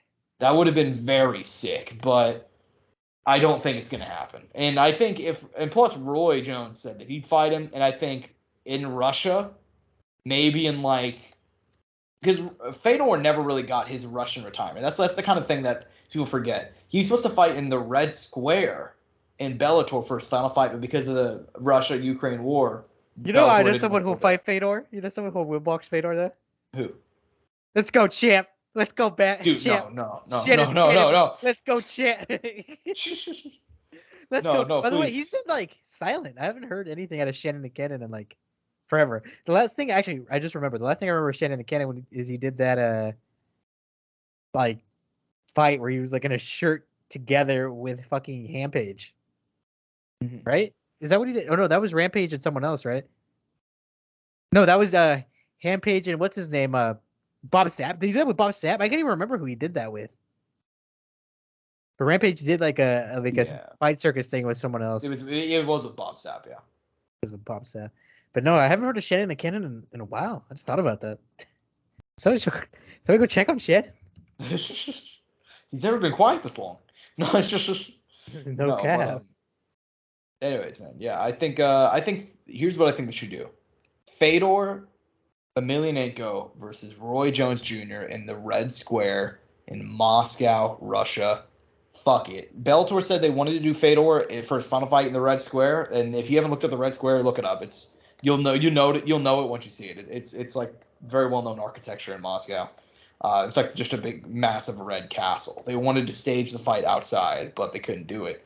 I don't see why they can't do Fedor versus Roy in Russia at the Red Square. I think that'd be fucking badass. But that's just me. Why are you getting me hyped up for something I know I'm not gonna get, Josh? I know that's the problem. I'm really good at hyping. I'm really good at building fights. I'm just so fucking god damn it. Just ready. But anyways, man, yeah, that's all we got, man. Any closing thoughts before we go ahead and bounce out of here? No, man, I think that's it. I'm just excited to come back at the results of this pay-per-view, and I feel like I should be more excited, but I'm not, man. I don't have like those full fight jitters yet, but I know I'll get them. Mm-hmm. For sure, man, for sure. And I'm very excited personally, and hope you guys enjoy the show, man. I'm at Josh Evanoff on Twitter. He's at Angel Ortega _01. At Courtside Sound for all things related to the show. 1,100 subscribers. We've been growing every day, and we appreciate you guys so much for that. And hope you guys enjoy the show this week. Peace and butt grease. Mouse click.